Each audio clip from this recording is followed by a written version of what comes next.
Ассаламу алейкум. Дорогие друзья, доброе утро.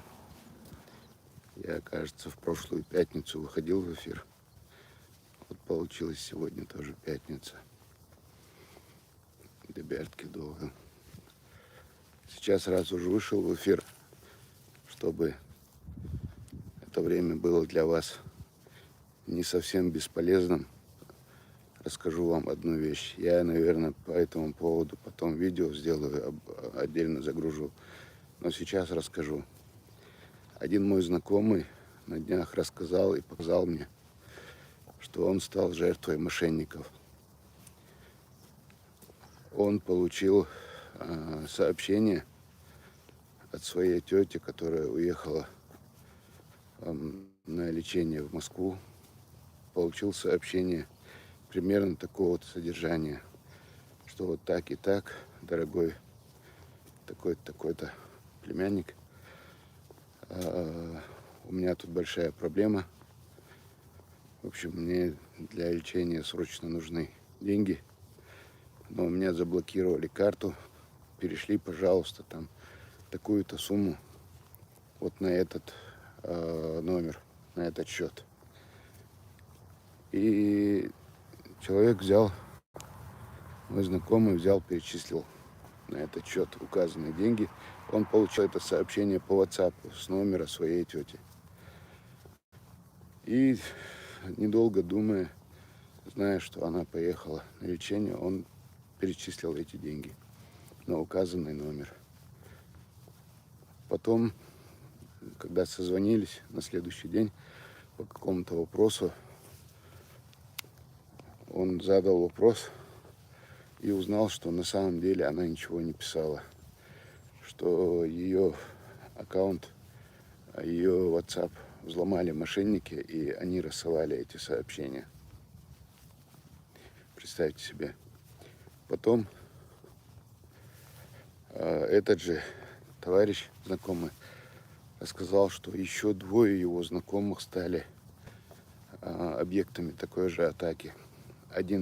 Одна девушка тоже получила подобное сообщение и перечислила своему родственнику 14 тысяч.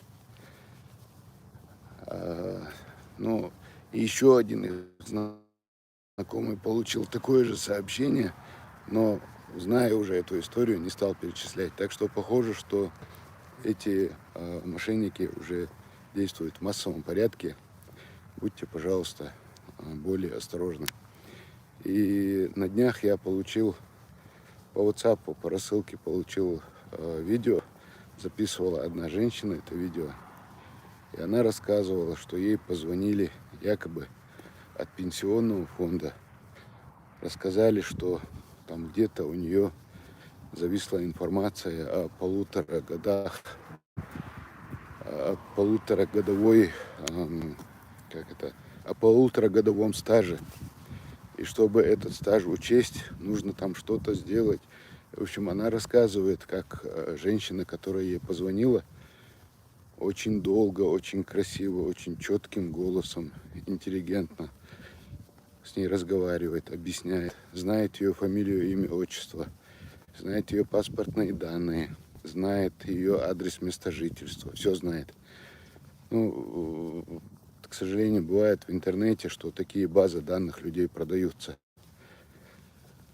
Вот все знает, и она очень аккуратно, очень вежливо с ней разговаривает, приглашает ее прийти в отделение их пенсионного фонда в такой-то день. В общем, красиво все это обставляет и говорит: давайте вы придете ко мне на прием, мы этот вопрос решим, а я сейчас, давайте вас запишем на прием. Ну, женщина говорит: хорошо, давайте запишемся на прием. И вот она ей говорит: сейчас вам придет сообщение, вы оттуда цифры мне продиктуйте. И приходит сообщение ей от госуслуг. Самое интересное, что вот все, что вот было до этого, это все было отводящим маневром, чисто для того, чтобы человек продиктовал вот эти вот 4 цифры, которые пришли ему по СМС или по WhatsApp. Вся эта красивая просто отводящим маневром, вот упакованным для того, чтобы человек обманулся и озвучил эти 4 цифры. Сообщение ей пришло, получается, от госуслуг. И вот такая ситуация. Кто бы вам ни звонил, за последние 3-4 месяца мне тоже как минимум 3 раза звонили мошенники. Тоже говорили, что-то там с пенсионным фондом связано, что еще что-то, от банка звонили. Разные, с ними просто даже разговаривать не надо. Предупредите своих родных, предупредите своих знакомых. Очень много мошенников, и участились такие случаи, очень много звонят, к сожалению, обманывают людей. Представьте, вот первый человек, знакомый, о котором я говорю, он абсолютно небогатый человек, и у него было 100 тысяч рублей на счету, ну, чуть больше 100 тысяч. И там якобы тетя попросила эти 100 тысяч, которые срочно нужны в больнице. И человек взял свои последние деньги, последние эти 100 тысяч перечислил. Я не знаю, о чем товарищ думал. Можно было перезвонить, можно было сначала удостовериться. Но ему и в голову не пришло, что с номера ее тети ей могут такое написать. В общем, вот такие ситуации. Будьте сами бдительны. Как говорится, предупрежден, вооружен. И, соответственно, своих родных, знакомых тоже предупредите об этом. Еще такой момент.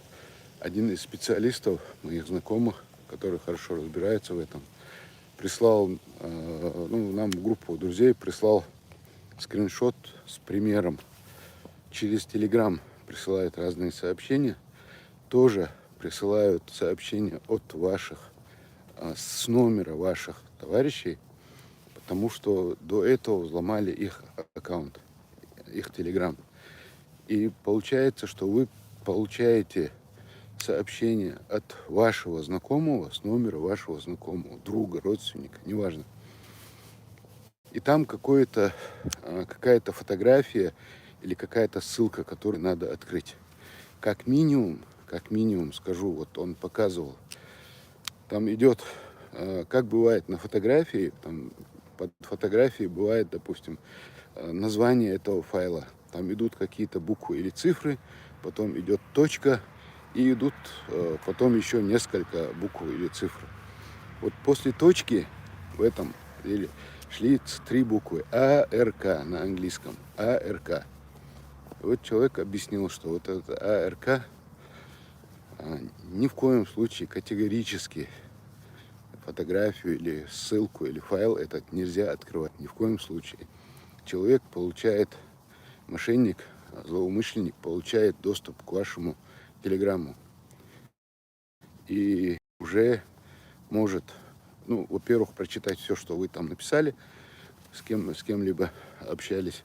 И уже может от вашего имени вашим знакомым, друзьям, родственникам посылать сообщения, просить их о чем-либо, как минимум. Возможно, я не знаю, но может получить доступ и к вашему телефону вообще со всеми функциями. Это тоже не исключено, я просто об этом не знаю. В общем, будьте просто осторожны. Эбрек, ва алейкум ассалам. Вот такие дела. Я, наверное, часто буду про мошенничество говорить и повторять это снова и снова одно и то же, потому что разные люди могут посмотреть разные какие-то видео. Поэтому, если кого-то смогу уберечь от этого, то будет хорошо. Еще один мой знакомый из Москвы уже в недавнем разговоре там в одной группе рассказал, что также взломали его Telegram или WhatsApp таким же образом. Прислали какое-то сообщение, по которому он перешел, какую-то ссылку. Взломали. И от его имени у его друзей, знакомых просили деньги. В результате как думаю, что помогают ему, его друзья, знакомые в общей сложности переслали злоумышленникам 450 тысяч рублей. Они очень многим людям позвонили. И парень просто-напросто что сделал, ну, он достаточно состоятельный. Он что сделал? Он вернул с большим трудом себе свой аккаунт, отделался от этих мошенников, выяснил, у кого сколько денег вот так вот они выпросили, и начал им эти деньги отдавать и выплачивать. Вот такие вот дела. Яков Губиханов, валейкум ассалам, Дейресхул Масарнованя, Алима Даева, Дейресхул. Вот такие вот дела, друзья. А сейчас я, наверное, завершу. Уже пора на работу. Дал духта дольше, дал это был. Всем удачного дня. Смотрите, какая красота. Сейчас покажу солнце утром. Вставайте. Очень трудно встать утром. Очень трудно выйти куда-то. Потому что утром все время хочется спать, хочется лежать в постели. Но когда себя заставляешь, встаешь, ну это очень здорово. И на весь день заряд энергии. Вот смотрите. Вот вам утреннее солнце. Дал это был адекёршу, дал дукладу. И еще я читаю ваши комментарии. Дейресхуевшу масана. Дал дукладу. Дал дукладу. Мне очень приятно. Дал дукладу адекёршу.